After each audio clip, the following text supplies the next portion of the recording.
So Mandala is actually a symbol and the whole mythological world जो है इसके around build किया है. ये स्टोरी जो है बहुत कंपेलिंग है और स्टोरी ही मेन हीरो है. मुझे मूवीज में काम करना बहुत पसंद है. शो में मुझे लगता है धीरे धीरे आप एक अनरावल करते हो कैरेक्टर को. ऑडियंस को भी मजा आएगा ये क्राइम सॉल्व करने में.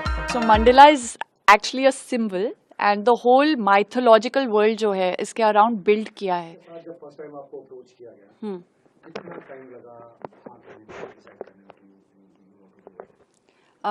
आई डोंट थिंक मुझे ज़्यादा टाइम लगा था क्योंकि गोपी सर का काम मैंने देखा हुआ और मुझे बहुत पसंद आया. एज एन ऑडियंस मैं बहुत कनेक्ट करती हूँ उनके वर्ल्ड ऑफ सिनेमा से. I loved Mardaani and I feel ये स्टोरी जो है बहुत कंपेलिंग है और स्टोरी ही मेन हीरो है. और हर कैरेक्टर को बहुत ही इंट्रिकेटली लिखा गया है, बहुत ही फाइन डिटेलिंग करी है और नया है, लेयर्ड है. काफ़ी बार होता है कि फिल्मों में क्योंकि 2-3 घंटे का वक्त होता है तो आपका जो कैरेक्टर आर्क है वो 2-3 घंटे में इस्टेब्लिश करना पड़ता है. पर यहाँ पे क्या होता, this is my first time on OTT. तो मैंने देखा एंड बहुत ही अच्छा लगा कि हाउ आपका एक कैरेक्टर एपिसोड 1 से एपिसोड 6, 7, 8 तक लेयर पे लेयर आप ऐड कर सकते हैं. एक लाइक अ अनियन जैसे उसको पील करते हैं उसकी लेयर्स. तो आप हर एपिसोड में audience will can see the nuances and can see different shades and different layers to the same character. तो आई थिंक वो स्कोप मिल जाता है. So that was very exciting. आपका डेब्यू है किसी थ्रिलर प्रोजेक्ट में, तो क्या स्पेशल प्रिपरेशंस करनी पड़ी इसके लिए आपको? एक्शन था इसमें. बहुत हाई ऑक्टेन एक्शन नहीं था पर एक्शन मेरे लिए था. एक्शन रियलिस्टिक दिखाया गया है पर उसके लिए भी काफ़ी ट्रेनिंग करनी पड़ी टू मेक इट बिलीवेबल. वो था. फिर जो रिया कैरेक्टर मैं प्ले कर रही हूँ उसकी बॉडी लैंग्वेज, उसकी सोच, उसके जो डिलेमाज हैं, इन सब पे काम करना. तो आई थिंक मैं, गोपी सर, मनन, हम लोगों ने काफ़ी मेहनत करी एंड सोचा कि इस कैरेक्टर को किस shape, like how do we mould her, कैसा बनाएं. तो आई थिंक वो प्रोसेस बहुत ही इंटरेस्टिंग होता है. बट शुरू में you have hiccups, your understanding कि ये कहाँ लेकर जा रहा है इस कैरेक्टर को. हम एपिसोड 1 से 8 में क्या ऐसा दें कि दैट इट स्टेज कंसिस्टेंट. तो एक मूवी में काम करने में और एक वेब सीरीज जो कि एक लॉन्ग फॉर्मेट प्रोजेक्ट होता है, क्या डिफरेंस फील हुआ आपको उसमें? I love films also. मुझे मूवीज़ में काम करना बहुत पसंद है. आपको एक 2-3 घंटे में आपको अपनी पूरी कहानी बतानी है और हर कैरेक्टर को इस्टेब्लिश करना है. वहाँ के जो इमोशनल पीक्स होते हैं वो बहुत जल्दी आते हैं और एवरीथिंग इज़ वेरी कंसाइज्ड.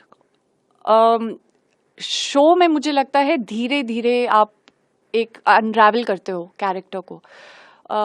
तो वो इंटरेस्टिंग है, अलग तरह का है. आप उसको ज़्यादा नुआंस्ड कर सकते हो क्योंकि आपके पास उतना टाइम है. वो जो स्लो पेस होता है, आप slowly, it's like a slow burn. तो अगर मैं फिल्मों को बोलूँगी, इट्स लाइक films are like a sprint. OTT is like a marathon कि आप भाग रहे हो, लंबा भाग रहे हो, पर स्प्रिंट नहीं है. So that's the difference that I feel. रघुवीर यादव जी के साथ काम जी, करने का कैसा experience रहा? बहुत अच्छा. एक्चुअली मैंने एक और प्रोजेक्ट किया है उनके साथ और मेरी और उनकी बहुत बनती है. I respect him, I look up to him as an actor. He is lovely, he is very warm. उनके साथ मैंने सर्वगुण संपन्न भी करी है. तो मेरे लिए it was, he is one of those people जिनके साथ आपको लगता है अरे आप जानते हो ऐसे लोग होते हैं आपकी फैमिली में भी, फैमिली मेम्बर्स की तरह. तो आई थिंक वो बहुत ही फनी है और उनका ह्यूमर भी काफ़ी ड्राई सेंस ऑफ ह्यूमर है विच आई गेट. और मुझे बहुत मज़ा आया उनके साथ काम करके. शूटिंग के टाइम का कोई स्पेशल इंसिडेंट जो आप शेयर करना चाहेंगे जो आपको सबसे ज्यादा याद है? आई थिंक एक सीन था जहाँ पे मैं कॉप का किरदार प्ले कर रही हूँ, रिया. एंड यूजुअली हम क्या देखते हैं, कॉप्स बड़े स्ट्रांग होते हैं, हमेशा ही एक स्ट्रेट फेस के साथ चलते हैं, एक अथॉरिटी होती है. पर इस कैरेक्टर में Gopi sir also wanted to explore the vulnerable side. तो एक सीन है जहाँ पे वो ब्रेक डाउन होता है उसका, वो रोती है, नॉट क्योंकि वो वीक फील कर रही है, बट वो होता है ना कभी कभी हम वो एक वेट उठाकर चलते हैं अपने सीने पे, So just and she's somebody who's carrying that weight for a very long time. So I think that relief वाली वो जो feeling होती है, that scene हमने एक या दो मैक्स टेक में शूट किया था and it really felt very real.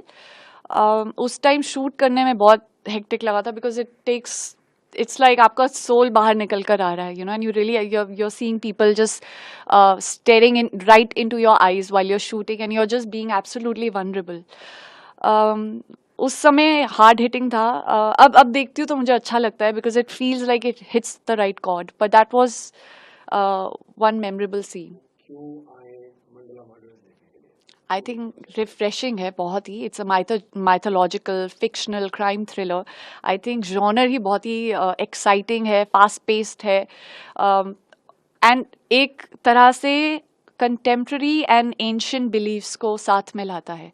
You know, it talks about cult culture, it talks about beliefs, it talks about purpose, it talks about human just emotional and psychological understanding of beings. और हर तरह के इंसान होते हैं. I think बहुत ही and I think audience को भी मजा आएगा ये क्राइम सॉल्व करने में along with the characters.